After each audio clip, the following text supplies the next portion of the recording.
Welcome to Not Too Late with Sebastian Russell. I am Sebastian Russell.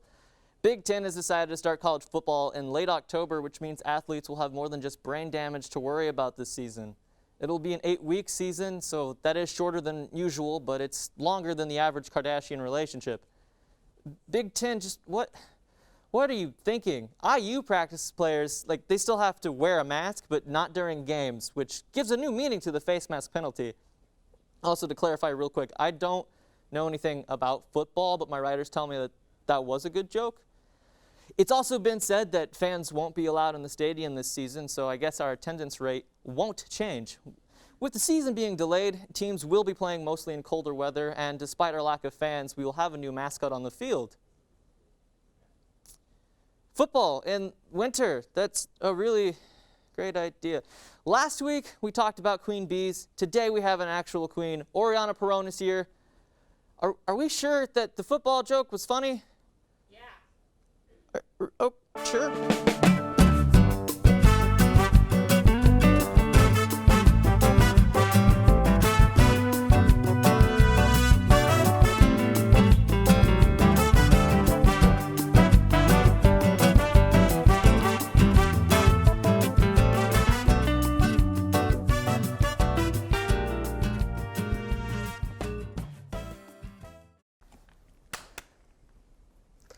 Hey Sebastian, help me out over here. I'm trying to watch some IU football. It's back. Dad, what are you doing here? IU football is back! Let's go, baby! Come on! Get some! Let's go! Yeah! Who was that? Hey, honey, how long has it been since this has been watered? No, Mom, that's a prop. You don't water props. Oh, you know what they say. The early mom catches the plant. No, that's not the saying at all. So when are we gonna catch a game anyway, son? Well, Dad, we can't actually go to the game because they're not letting fans in. I don't even think they're letting the marching band in, for that matter. So. The marching band? You're joining the marching band? Honey, he's joining the marching band. The marching band? We're not gonna have any flautists in this house except for your mother. She blows like no other. Oh, my stars, Rick, not in front of our son. Mom! Dad! Stop it! Stop it! Stop it! It's like high school all over again. I don't want to join the marching band, but even if I did, I'm an adult. I can do what I want. So what if I want to go to Denny's at 11 p.m. and illegally download movies with the boys? They're good guys. They have insurance. As long as you download an episode of RuPaul's Drag Race, I have no issues with that. Oh, my stars, that show is splendid. No, I can't do this anymore. It's good seeing you guys, but totally not to come. What was the first thing that you did? You can't do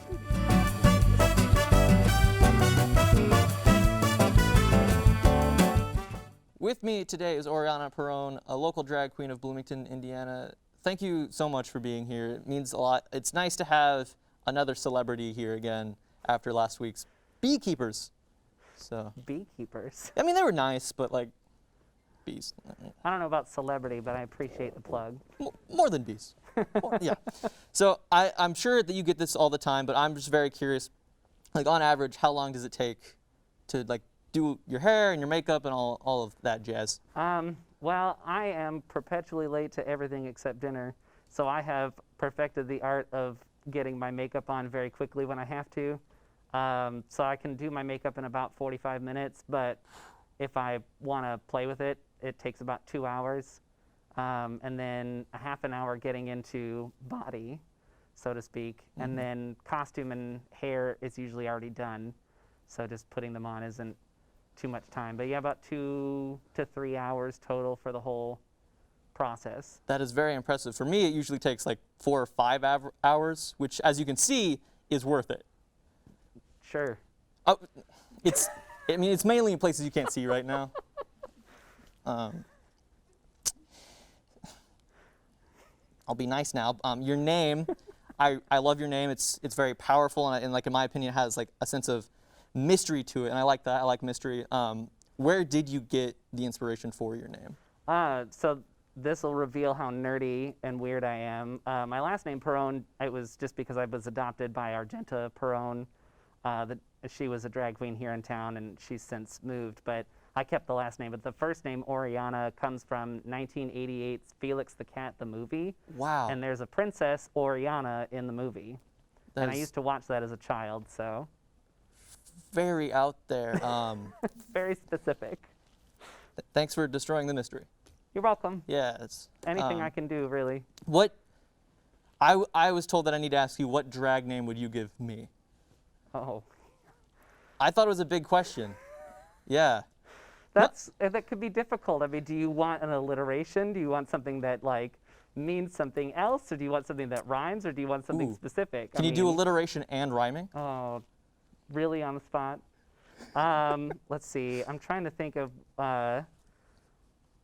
There's like, I mean, you could just go simple with household chores. Vacuum a cleaner. Oh, I like that. I was thinking about vacuums today. I don't really know why. But like vacuum and vaccine begins with the same 3 letters. Yeah, Yeah. they do. That is the truth. My friends, they said that my drag name would be Skinny Dip. and my tagline would be, when you want fun dip, but a smaller stick. Yikes. I don't exactly know what that means. They're my friends though, so I'm sure it's nice. Is it? Yeah. It reminds me of my friend Bendova Plenty, because when you need it most, just bend over. That is very good. I like that. You cosplay a lot, and you do events and shows at anime conventions. How did you get into the market of anime conventions?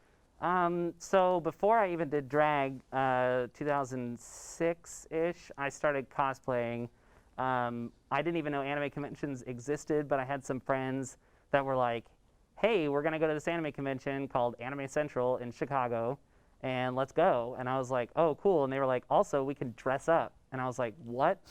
So then my friend worked as a singular sweatshop human and made us 8 different costumes. I don't Wow. know why she did this to herself, but we didn't know how to sew at the time. And we all dressed up as Sailor Moon characters. And I wore a Lady Godiva wig out of the bag that I like pigtailed out. It was a horrifying nightmare. You have to start somewhere. Really, you do, from the ground up. So like, what has your favorite cosplay been?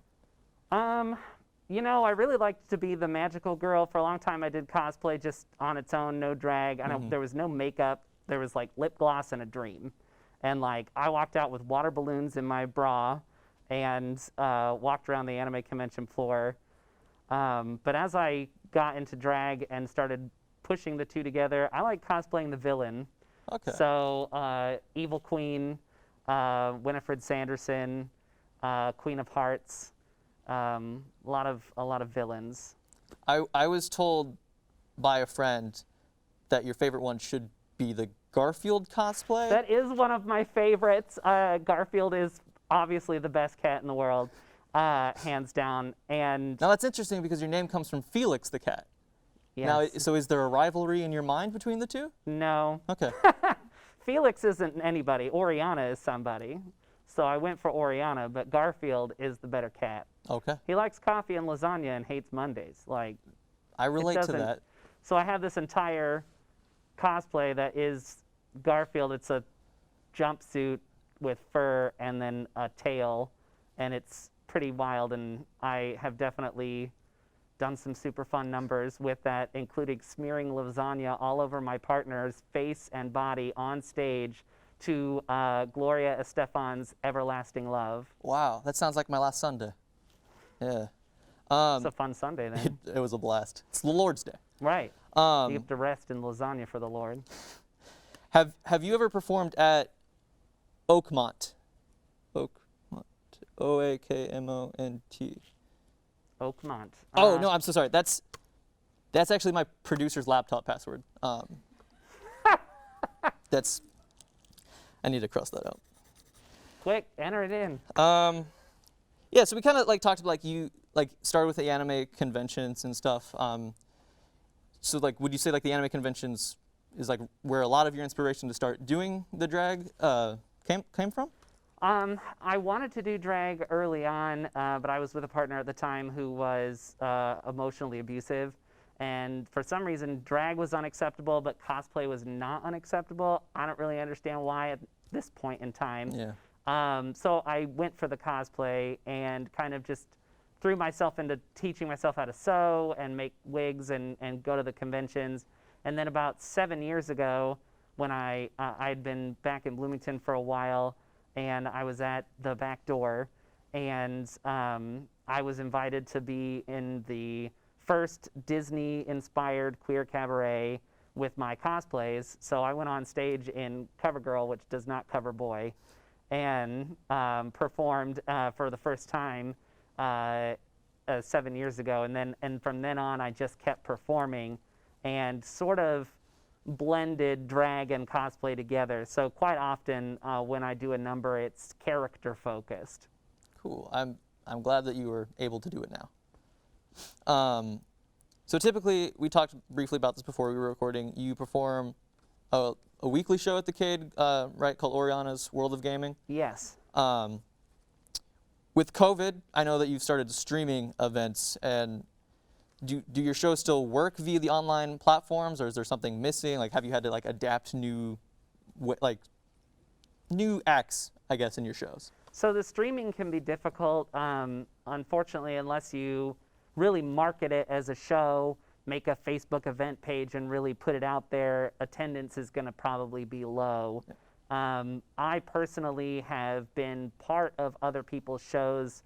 They were fun, and it was nice to be in drag, but at the same time, the amount of effort that went into it, I kind of backed away from the virtual shows. Anime Central does bring me out as a guest every year, and that happens in May.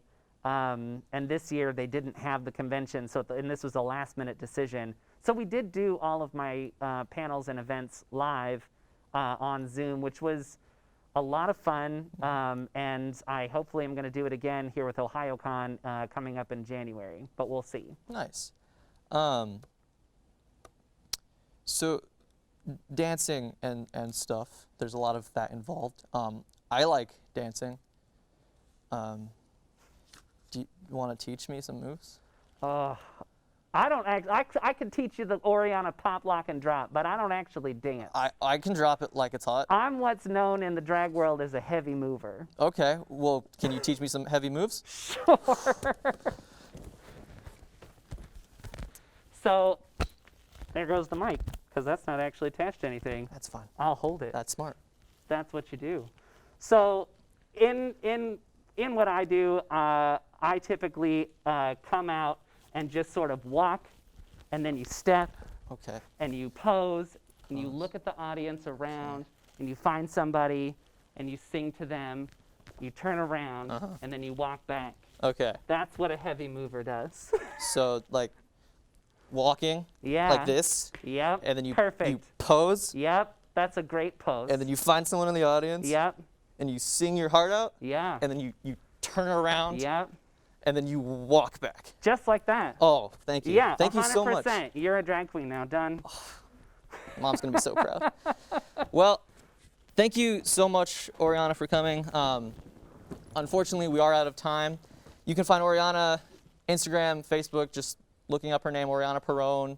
She has a website, orianaperrone.com. To our viewers at home, which should be all of our viewers, I leave you with this. Goodbye. Thank you. Yeah, thank you for